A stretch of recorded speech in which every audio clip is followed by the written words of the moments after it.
Hare Krishna.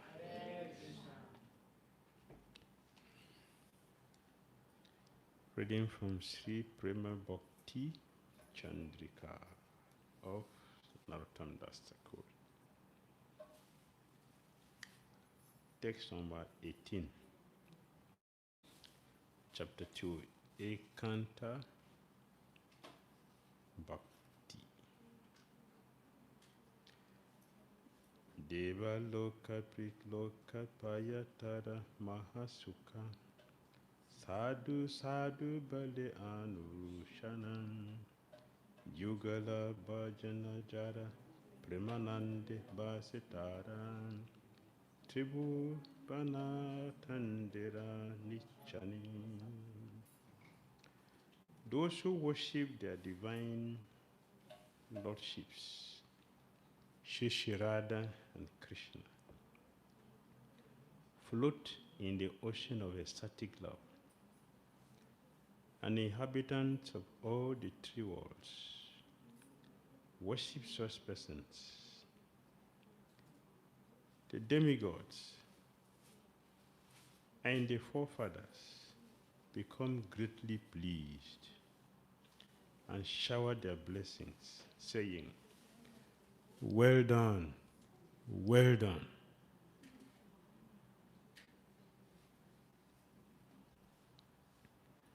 Purport. The doubt may arise that if one must give up the worship of demigods, then how can one repay the debt owed to the demigods, the sages, and the forefathers? In one where did I get this?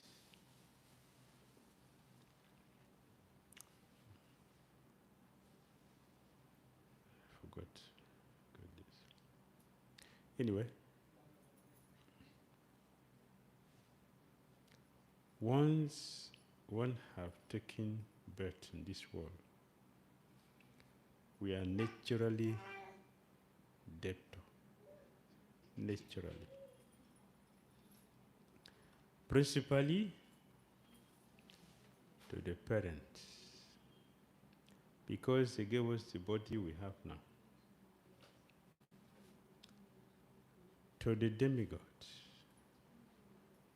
because they give us what we are using for maintenance. And we are naturally indebted to the sages who are giving us knowledge. We are naturally indebted to these three people. So Narottam Das Thakur is clearing the doubt. How will one pay this debt if we don't worship the demigods?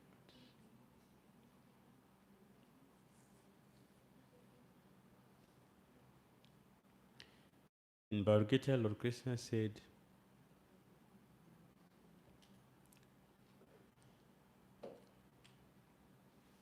the cooperation of living entities or the demigods provide our necessities for existence. Cooperation. So Krishna is recommending we should cooperate with the demigods. So why is it again said that we should not worship demigods? How do we cooperate with demigods? And Bhagavad Gita went on to say, if you take something which we are taking from the demigods and we don't pay back, we are thieves. We are thieves. And it is true that we are stealing every day. We may go to a hospital and pay for air, oxygen. We pay for oxygen in the hospital. The oxygen is not produced by the doctors. The demigods provide that. the air which we breathe is by a demigod. The vegetations which we use for maintenance is from demigod. The moon god. Vayu, the moon god. Even if we eat, the demigods have provided everything. Even when we eat, he is not favorable because he's not happy with our performance. So how will we pay our debt if we don't worship the demigods? So Narottam Das Thakura is explaining. In order to remove this doubt, so Narottam Das Thakura is saying here that one who worships Śrī Kṛṣṇa, giving up the worship of the demigods, actually pleases the demigods and forefathers with this unalloyed devotional service. This makes sense because according to the scripture we have 33 million. 33 million. How many do we worship? How many? Out of 33. We worship all of them. So all the 33 million demigods are supplying us some necessities. If you take 1, 2, 3, 5, what about the remaining one? They will not be angry? So we are making them angry because not only the 5 are supplying our necessities, all other they are supplying our necessities. So if you don't respect them, they can withdraw their supplies. Therefore, it is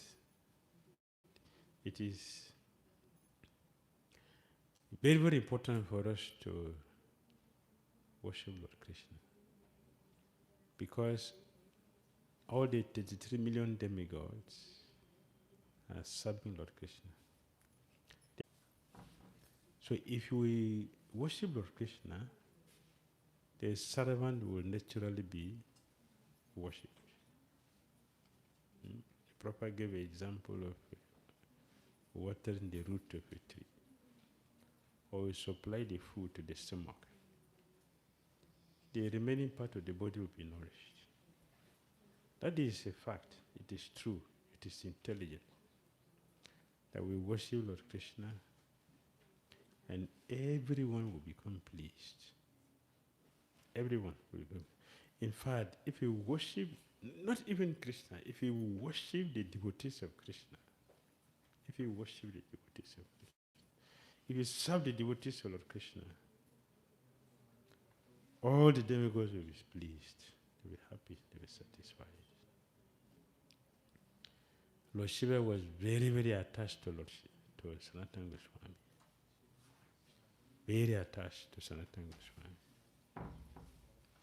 That when Sanatana Goswami wants to leave because mosquitoes were disturbing him, Lord Shiva specifically told him not to leave. I heard that even till today, that place, there are no mosquitoes. You experience it? You experience it? That place till today, no mosquitoes. Whoever stays here will not have any problem with mosquitoes. Because Lord Shiva was getting good association with Sanatana Goswami. There is one devotee of Lord Nrsimhadev.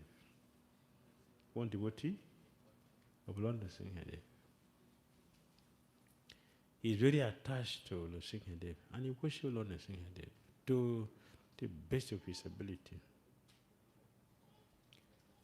And sometime he was traveling And he came to one village.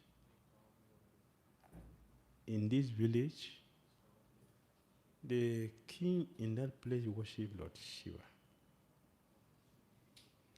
So this devotee, he was staying at the outskirts of the village. He didn't enter there. He was staying at the outskirts. In the evening, he was traveling. He was tired. It is getting to dark, so he stayed. So this man discovered that a sadhu has come, and he's a devotee of Lord Nrsimha, not Lord Shiva. He was angry. So he went there and arrested him and brought him to the temple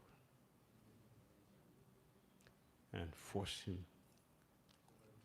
He forced him. He must worship Shiva in this place. He must worship Shiva here. He brought him before Shiva Linga. He forced him, "You don't worship here, I'll kill you." So the devotee, looking at Shiva Linga, he chanted the Singhadev mantra. And Lord Singhadev came out from the Shiva Linga and killed the king and freed the devotee. For one who is a Kanta Bhakta, who is fixed in, has nothing to fear from anybody,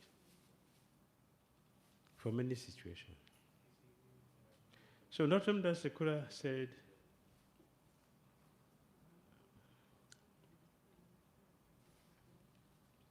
in order to remove this doubt, Narottam Das Thakura is saying here that one who worships Lord Krishna, giving up the worship of the demigods, actually pleases the demigods and forefathers with this unalloyed devotional service.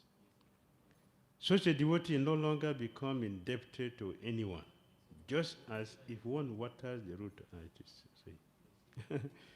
water the root of a tree, all the branches, leaves, twigs, and buds are all automatically. We can imagine to understand the love Krishna has for devotees, that we cannot even compare devotees to the worship to demigods. Lord Krishna takes the remnant of his devotees. Lord Krishna eats the remnant of his devotees.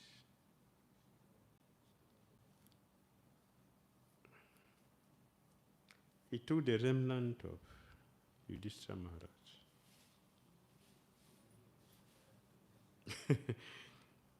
Lord Krishna did. When was that?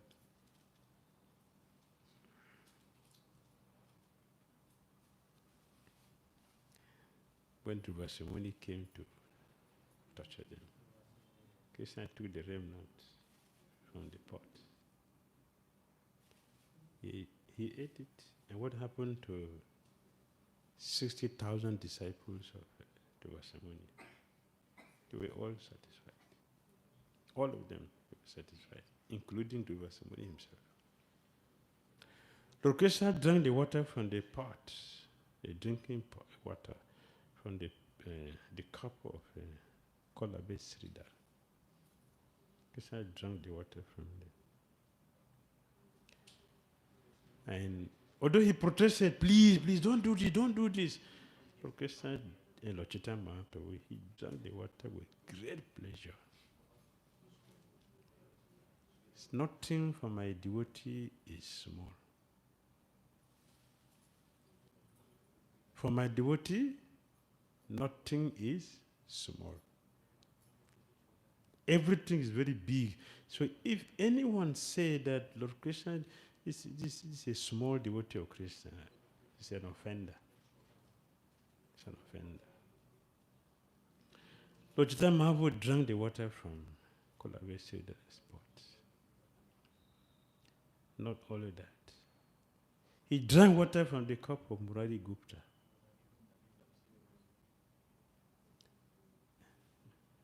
Even though they tried to stop him, he did.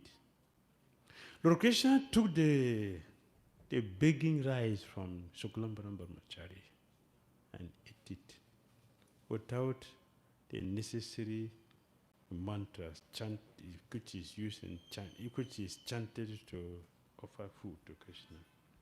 There's no rules and regulations when the devotees offer their food to Krishna. Krishna goes beyond the rules and regulations because the pure love of Godhead is superior to principles, to laws and regulations. Superior. So Krishna did this. So if we serve Lord Krishna, those who worship their divine Lordships, Śrī Rādhā and Krishna, they float in the ocean of ecstatic love, and the inhabitants of all the three worlds worship such persons.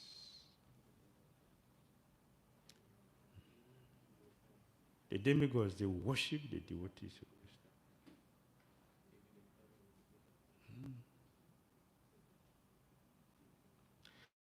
And they beg Lord Krishna. This is from Vishwanath Chakravarti Thakur. Yes. The demigod, they pray to Lord Krishna. If there is anything, anything remaining, some piety remaining from our existence in the higher planetary system, when we finish exhausting that, if there's little one remaining, they pray, they beg Lord Krishna, please give us the opportunity to take birth in India. They didn't say give us birth to appear in deva-loka. They said India. The demigods, they pray for that. They beg for that. If we have the fortune, let us take birth here.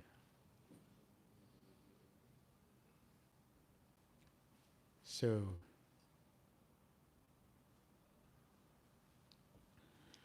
worshipping Lord Krishna is most exalted position. It should be properly respected. Similarly, if one worships Śrī Kṛṣṇa, who is the supreme shelter, all the demigods, sages, and the forefathers are automatically satisfied.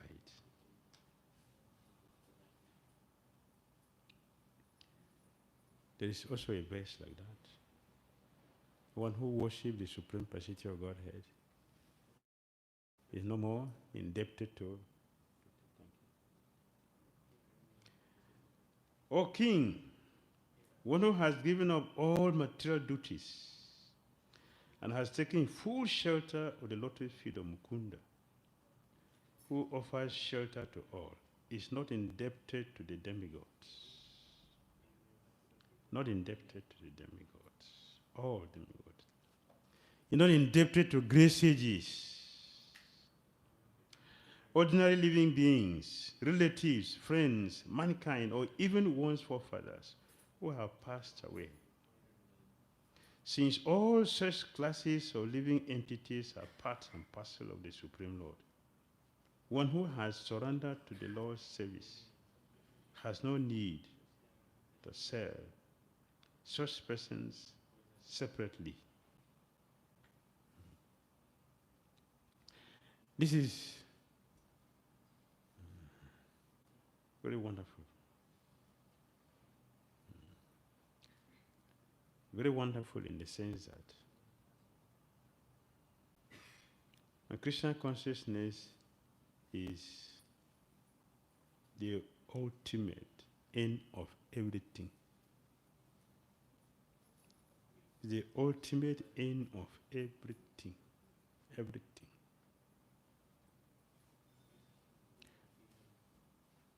Everything else is important until one comes to Krishna consciousness. Then we'll see that they are useless. For one who takes to Krishna consciousness has fulfilled all the necessary duties. The spiritual master is the perfection that fulfills all desires. All desires. Why? Because they are attached to Lord Krishna.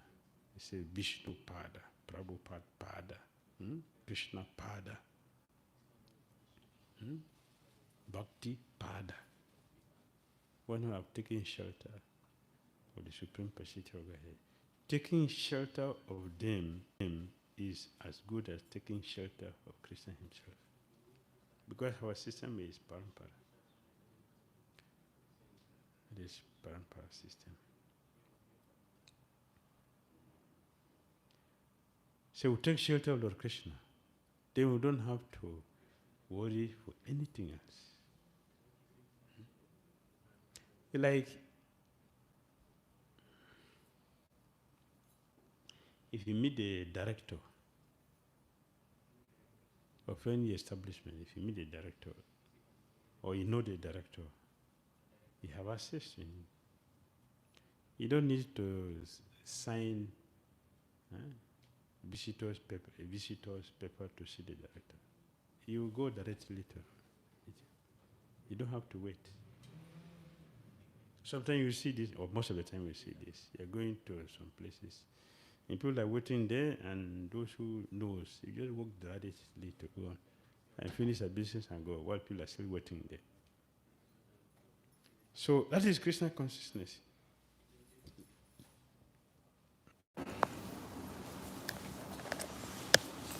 So this should help us understand the beauty of Krishna consciousness, and we should give our life fully to Krishna.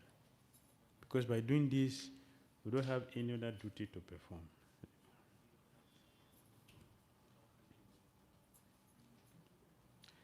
The forefathers dance jubilantly and say, "Look, there is a devotee of Krishna born in my family. He will deliver us." They feel very happy.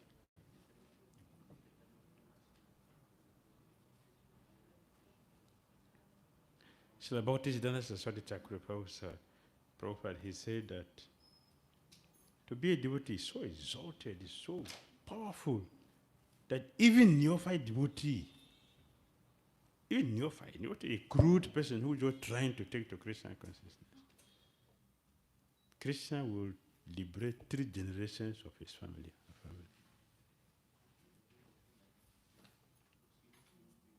Is it not sweet? 3 generations for a family. This is a crude person. This is a neophyte person. What if one becomes a pure devotee? Who can count how many generations? So they said, how many kilometers? North, south, east, west. How many kilometers? Krishna will liberate people from that village when the pure devotee comes. That is why Sri Chaitanya Mahaprabhu, when he went to Gaya, he has to take the son from the birthplace of his spiritual master and ate it. He knows this is a holy place. This is a holy land. The pure devotee appeared here. It's a holy.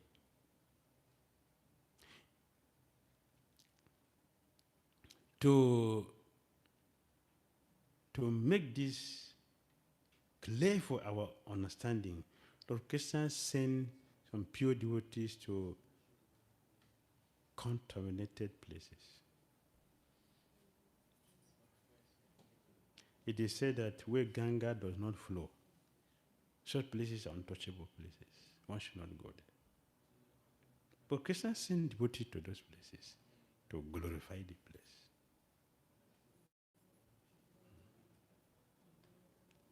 Because when the pure devotee appears there, everything becomes auspicious. So here the forefathers are happy to see that someone in a family is a devotee of Krishna.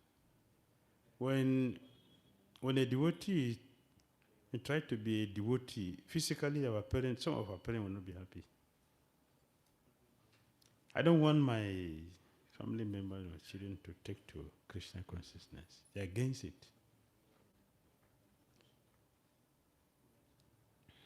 But if we are intelligent,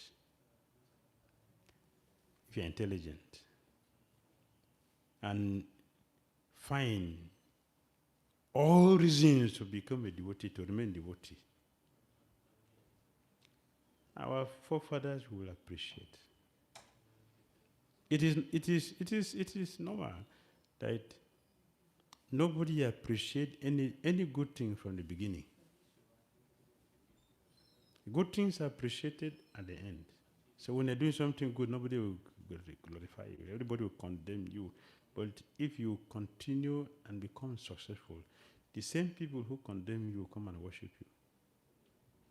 But they will not worship you in the beginning. And it should be like that. It should be like that, so that we will know who is serious.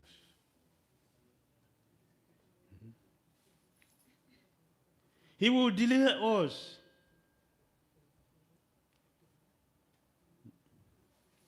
Nrityanti pitr sarabhe, nrityanti cha pitamaha, madhvamse vaishnavo jata samit tatra bhavishati. Look, there is a devotee of Krishna born in my family. Was he born here? He is to deliver us. He has taken birth here to deliver us. Bhakti is not necessary. 3 generations from neophyte devotee. Krishna will take care.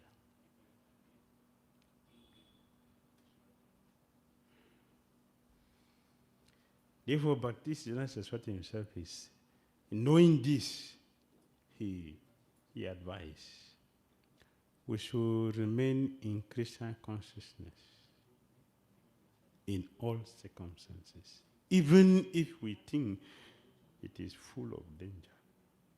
It is full of troubles, and anxiety, insecurity. He says, you should stay there. Should stay there. And I remember His Holiness Bhakti Chandra was crying. One day on the sun, he was crying. So the devotee asked him why he was crying. He said, some of you sitting here are thinking of giving up this Krishna consciousness. And that is very, very painful, because giving up Krishna consciousness means you are very wicked. Very wicked. You don't want to deliver our family members in hell. That's wickedness. A devotee cannot be wicked. A devotee is magnanimous. A devotee is kind, is generous. A devotee thinks about the welfare of others. How can a devotee think of giving pain to others? Not taking to Krishna consciousness. No one should think of giving up Krishna consciousness. One should not have any reason why we should not be a devotee. Even if demigods are angry with us, even if our parents are angry with us, we should remain devotee. Remain devotee. They will not say this in the beginning, they will say it at the end. We are very fortunate that we have a devotee in our family. They will say at the end, not in the beginning. In the beginning, everybody will be against you. Why are you taking to this? This is not what I sent you to school for. What I sent you to school for. I sent you to school to graduate and come and take my business? Who is going to take this business if you don't take into Krishna consciousness? What would be my benefit? So Prabhupada said when he was preparing for establishing the movement, he was asking many friends, many children, can you give me one to be his own? Swamiji, what would be the benefit of that? Well, again, give one boy. For what? What is the benefit? I don't want to waste my son. And so Hare Krishna devotees were thinking that the ISKCON has wasted my life. That's very unfortunate.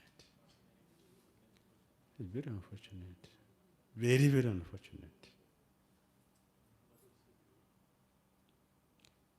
For anyone to think like that. Of course,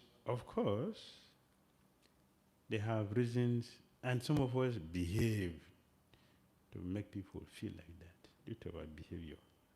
When we don't take our own Christian consciousness very seriously, how do we expect our children to take it seriously? So we are to be blamed. Pritag āvāsa jo ge dukhamaya visaya bhagi Braje bhase Govinda savana Krishna kata Krishna nam Satya satya rasa dhama Braja-loka sange anuks. One should not reside in ordinary places and enjoy material objects which are full of miseries, but should live in Braj and serve Śrī Govinda. The names and topics of Śrī Kṛṣṇa are actually the reservoir of all pleasures, and one should constantly glorify them in the association of the resident of Braj.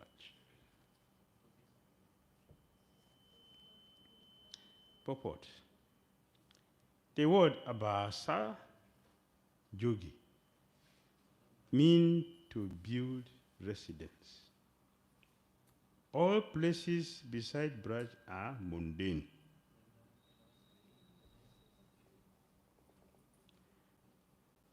Wherever material enjoyment are available, there is a presence in the mode of material nature and hence misery.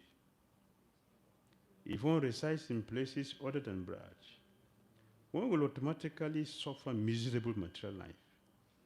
But if one resides in Braj, then one may happily worship the lotus feet of Govinda. If one is unable to personally reside in Braj, then one may mentally do so, and thereby attain the happiness of worshipping Krishna. However, if one resides in Braj but does not worship the lotus feet of Śrī Govinda, then one will not achieve any happiness from residing in Braj.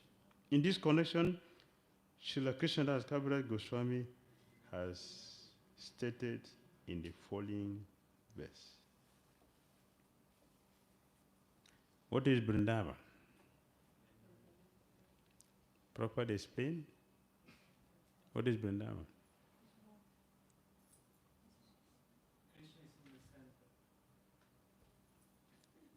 Krishna is in the center. What is Vrindavan? Prabhupada explain. What is Vrindavan? Vrindavan is a consciousness. It is a consciousness.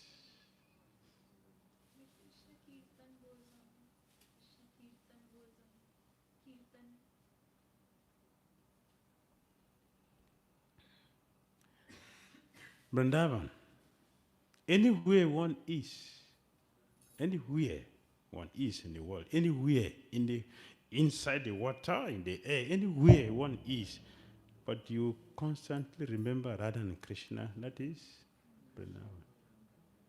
You never forget Krishna anywhere. That's Vrindavan.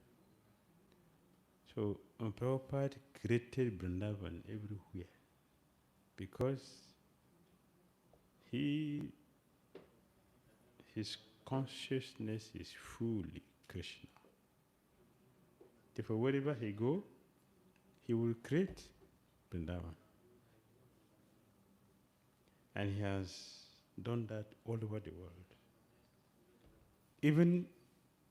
Even places where there are not temples, Krishna consciousness is even more powerful in those places than places where we have temples. For example, China. Temple there, but you see the devotees come from China, very dedicated and serious, very attached to Krishna, very, very attached to Krishna. They're not temple. Their Krishna consciousness is more fixed than places where there are temples. That's Vrindavan. A proper can create Vrindavan everywhere. And people are living in Vrindavan anywhere. Anywhere. Because they are Krishna conscious. Their mind is constantly thinking about that, planning on Krishna consciousness. So, Nautam Das Thakura is saying, we should live in Vrindavan because the situation is favorable for Krishna consciousness. And he made it very clear. If you want to physically live in Vrindavan and we are not devotees, that means we are not in Vrindavan. And one is not physically living in Vrindavan, but he's thinking of Krishna, that person living in Vrindavan. So Vrindavan means to constantly think of Krishna.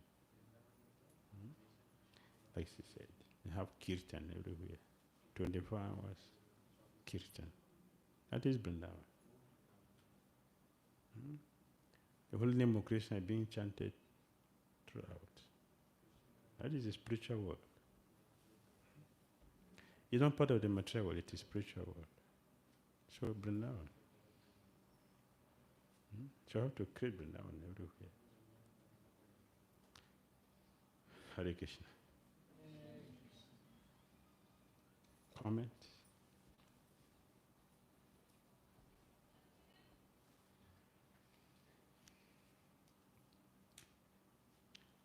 Questions?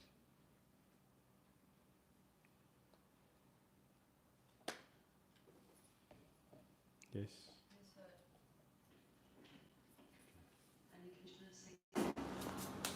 And you see, so I found very wonderful, and we can change the life of 3 persons in our family just by starting, and more we deliver all the person around. It means that the consciousness will increase, and so by looking inside and to stay in Sankirtan, there is different types of kirtan and Sankirtan. How to pass our days? Are there some limitation, or we can do always the same kirtan?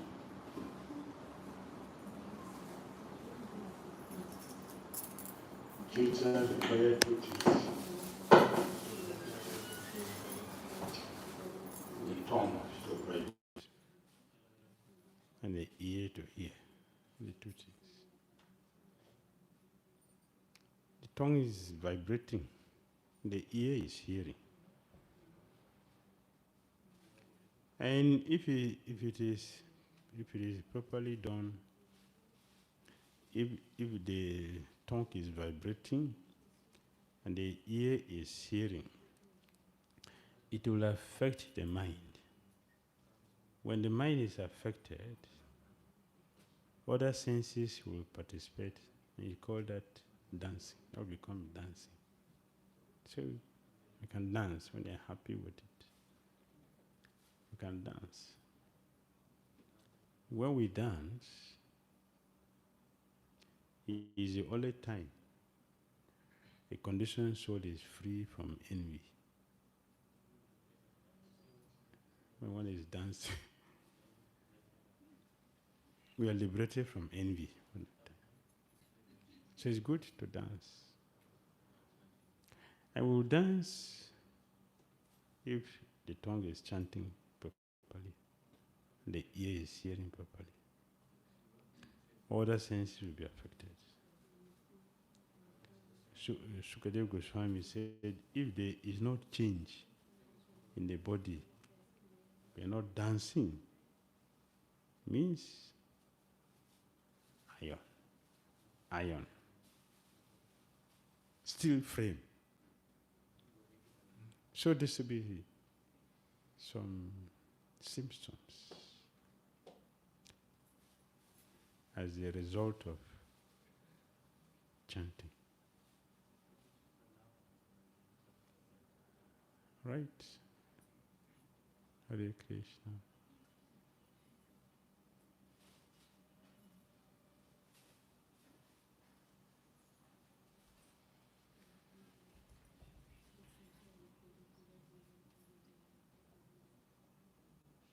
Hare Krishna. Maharaj, when one leaves the body as per Karam Kandas, the Pandit may do all the rituals like you have to donate so and so things, you have to donate cows or weddings, clothes. So does it actually reaches the soul who leaves his body? Otherwise the Pandit says that you will be suffering your way, like wherever your destination is. What do we offer? Yes. What do we offer? Bed, clothes, shoes, water, every groceries, everything he makes us donate. So does it reaches the soul for whom we are giving this donation to the Pandit? Cheating. That is cheating. That is cheating. What will reach the person is Krishna Prasada. If we offer food to Krishna and the remnant is offered to them, they will get the benefit. That will change their life. Only Vishnu Prasada will save them. Or one is a devotee. One is a devotee, automatically that is there. And if you want to really do it, we should do. Lord Krishna did that, Lord Chaitanya did that, Ramachandra Bhagavan did that, Advaita Charya did that. They didn't give gold. Chaitanya Bhagavan mentioned Chaitanya was giving them charity, cows and so many things, and people were collecting, because what Chaitanya was giving was not just a physical thing. What he was giving was really valuable things, imperishable things. Like when he was doing his wedding, the charity he gave was all an expansion of Ananta says. Lord Ananta, that's the charity he gave to people. Lord Ananta. They got purified. They got liberated from their suffering. So the gold, the birds, and all the things they are collecting, it is for their sense gratification. Sense gratification. You should give them Krishna Prasada. If you give Krishna Prasada, then Lord Vishnu Lord Vishnu have taken the food, so it is Prasada. If they get that, they get purified. The same thing, Lord Vishnu, when Krishna and Balaram went back to Mathura, and they sucked the breast of Devaki. And then Devaki requested Krishna to do as he did to the teacher. They can bring back her sons. And Krishna brought them back. And then, as babies, they took Mahaprasadam by sucking the breast, after Krishna have sucked the breast of Devaki. When they did that, then they got freed from their problem. That is, the prasadam they took, not gold. Gold did not liberate them. Prasadam. Do you know? Prasad is prasadam that we give. I remember one disciple was having difficulty. her brother left the body in a very bad way. So she told me that she always have in the dreams, you see the boy come to complain how he's suffering. So she told me like that. She doesn't know what to do. So I told her to bring the picture of her brother. And then she brought. So I said to sponsor prasadam. And then we offered to my deities with the picture of the boy. So we prayed to Lord Krishna to help the boy who is suffering because the way he left the body, not in a good way. Maybe suffering as a ghost. So she sponsored the prasadam. We offer it to the deity and we pray with the boy's name. After that, I asked her if she sees sing the brother again. She said no. From that time till now, it's finished. Prasadam. I didn't ask her to bring gold. She didn't give me gold. Just a picture of her brother and the prasadam. The prasadam I offered to the deities and I showed Krishna, see, this boy is suffering. And he related to a devotee. So Krishna released the boy from the suffering. These are practical. These are practical things. He was here in Vrindavan.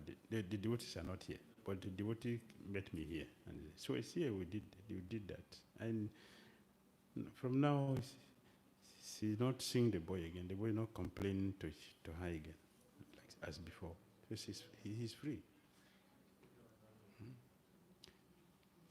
Bhagavad Gita location recommended this. It didn't mention gold. Gold was mentioned there. Bhagavad Gita is there. Gold is not mentioned. You're taking undue advantage of people's difficulties. That is Kali Yuga. If you have problem in Kali Yuga, people will not help you. They will increase the problem for you. But a devotee should release people from anxiety, not increasing the anxiety. All right? Thank you. Hare Krishna. Sorry, tomorrow. We are going beyond our time. Srila Prabhupada ki